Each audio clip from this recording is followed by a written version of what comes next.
Olá, pessoal. Vamos lá para a nossa aula de hoje sobre Revolução Industrial, tá?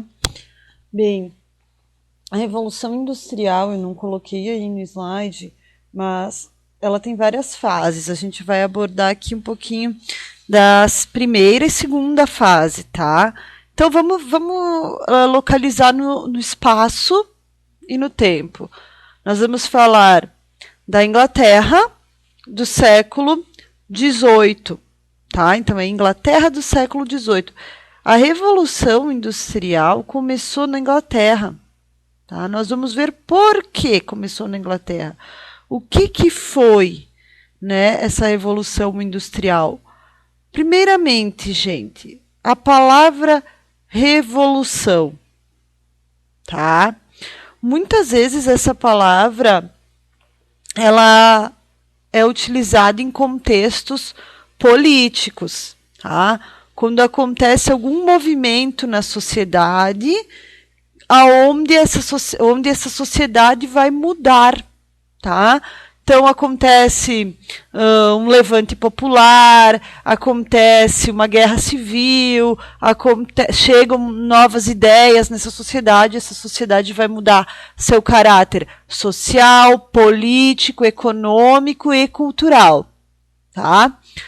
Porém, a palavra revolução, ela não está associada somente a uma guerra civil, a um levante popular, a um movimento, como é que eu posso dizer assim, de guerra, né? De intensas manifestações e protestos, como muitas vezes as pessoas tendem a associar. Revolução quer dizer mudança. Mudança total do paradigma, do ponto de vista, das maneiras de viver de uma sociedade. Que é isso que a industrialização vai fazer. Com a chegada da indústria, as primeiras indústrias se consolidando, se formando, toda a sociedade vai mudar, tá? Vai mudar a maneira como as pessoas trabalham, vai mudar a maneira como as pessoas fazem política, vai mudar a maneira como as pessoas pensam, seus costumes, sua cultura, a questão do consumo. Vai ser tudo modificado por essa invenção, digamos assim, que é a indústria, tá? Por isso que chama Revolução Industrial. Aonde a primeira revolução e a segunda revolução industrial, que é o que a gente vai abordar aqui, ocorrem? Inglaterra, tá? No século XVIII é o nosso foco aqui. E se é século XVIII, vocês devem lembrar que são os anos 1700, né? Então, vamos lá.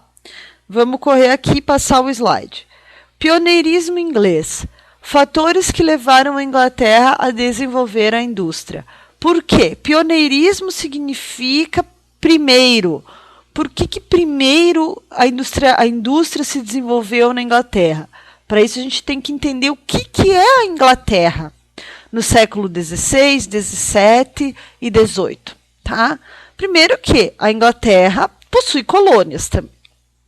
Essas colônias, entre elas os Estados Unidos, tá? As 13 colônias ali na América, que vocês estudaram sobre a independência, né, na semana passada. Espero que tenham feito as atividades, tudo certinho, tá?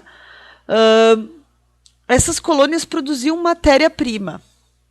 Por exemplo, algodão, azeite, etc. Principalmente aqui o algodão, tá? Que já era plantado ali nas colônias norte-americanas, tá? Nas 13 colônias. E consumiam produtos manufaturados, ou seja, naquele esquema do sistema colonial. As colônias, elas produzem matéria-prima, tá? Essa matéria-prima vai para a metrópole e a metrópole devolve produtos manufaturados para a colônia. O que é manufaturados?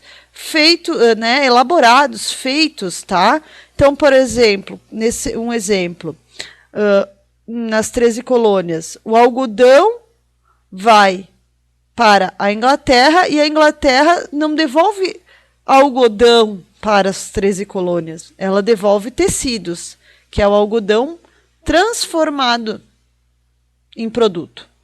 Ou seja, a colônia vende baratinho a matéria-prima para a metrópole e a metrópole vai vender depois para a sua colônia o manufaturado a preços mais altos, tá?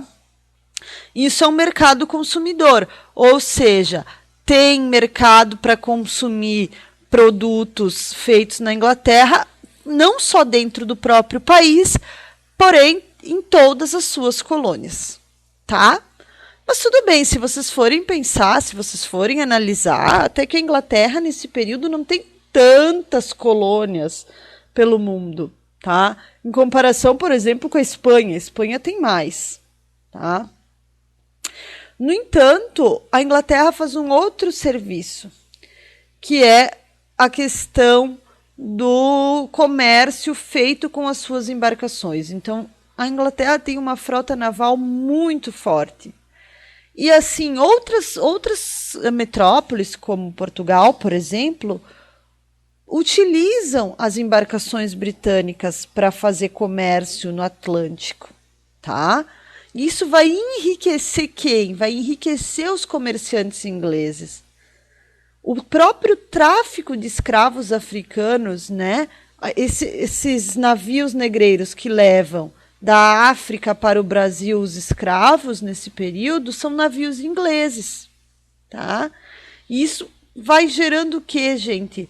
Uma riqueza, porque pelo comércio, né? Esse comércio é pago. Esse serviço dos navios é pago pelos comerciantes de outras colônias. Isso vai gerando uma riqueza acumulada na mão desses comerciantes ingleses.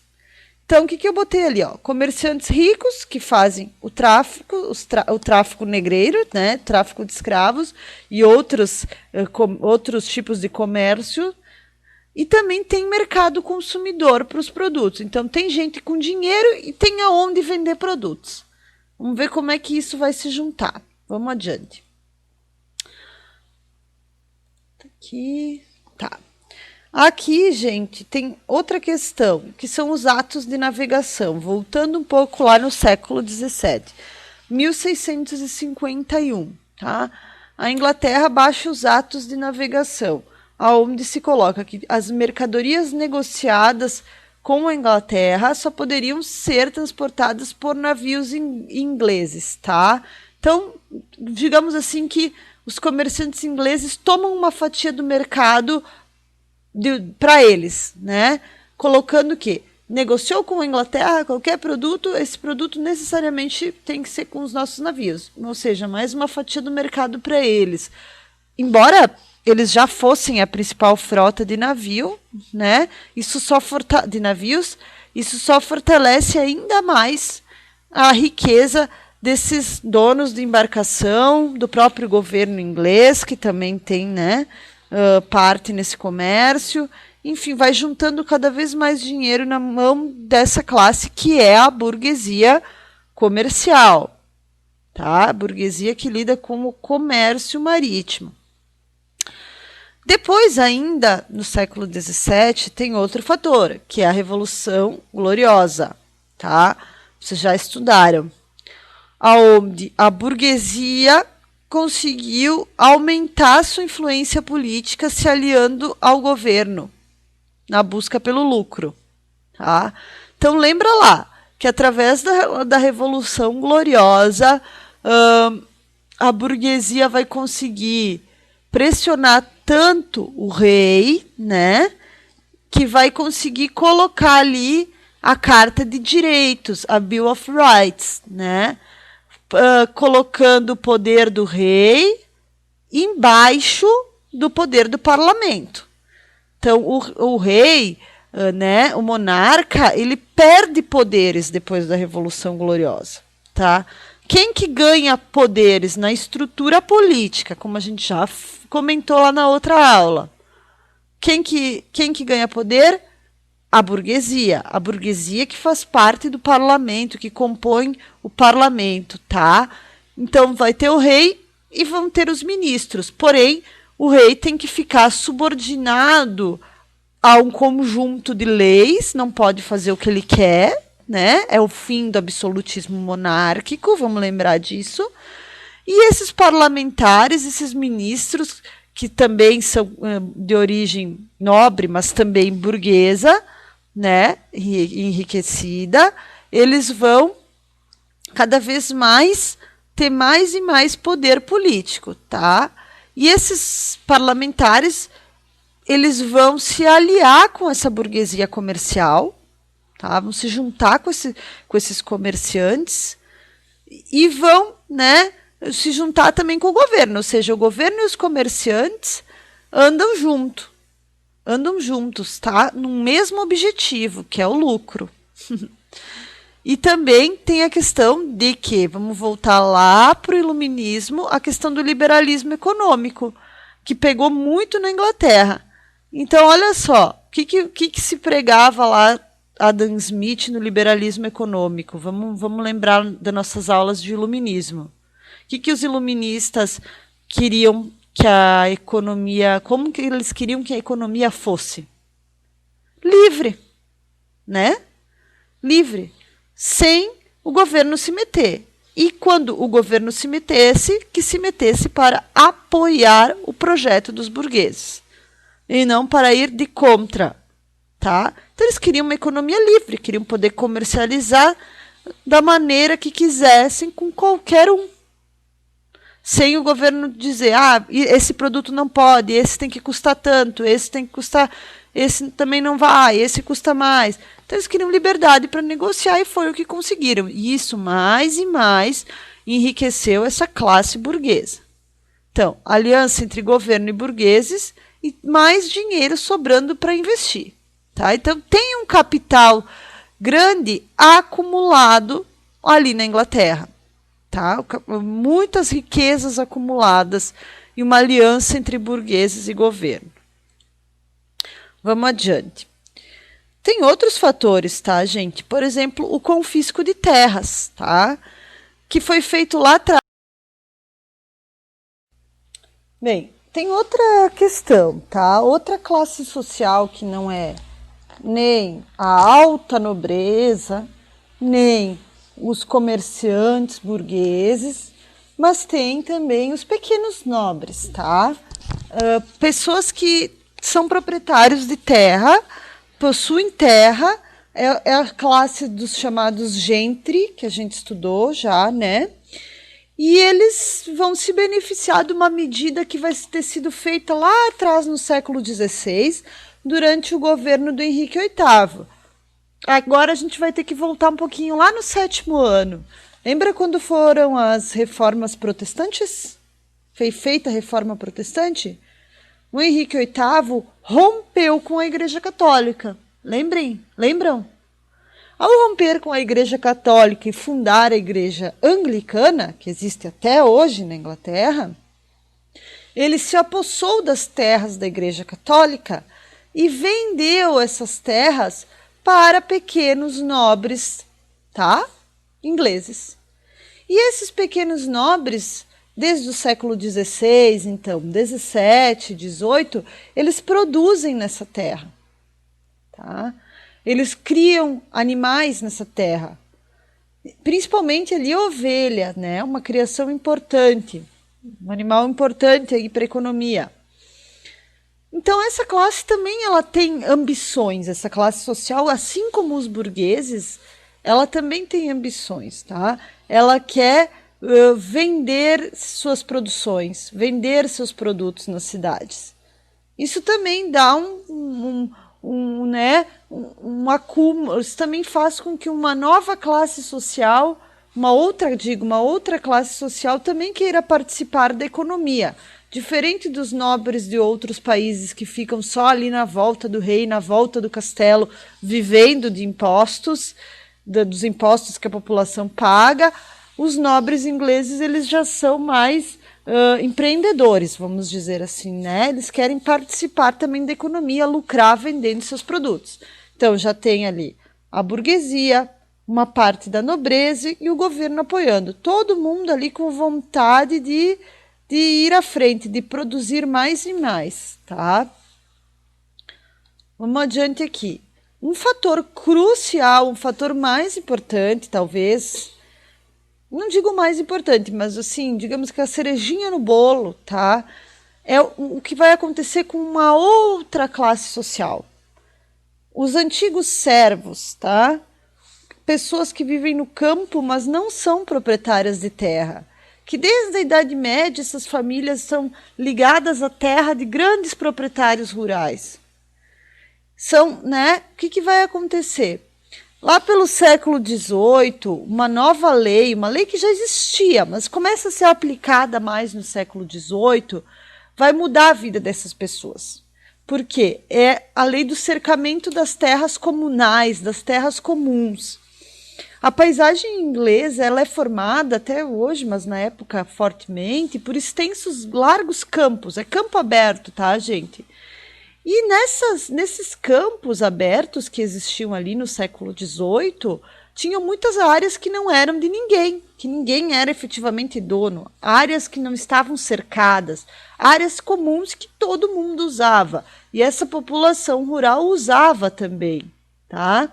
Essa população tirava o seu sustento, às vezes, dali, criava alguns animais, às vezes extraía recursos das áreas dos bosques, né? Caçava ali, plantava eventualmente ali.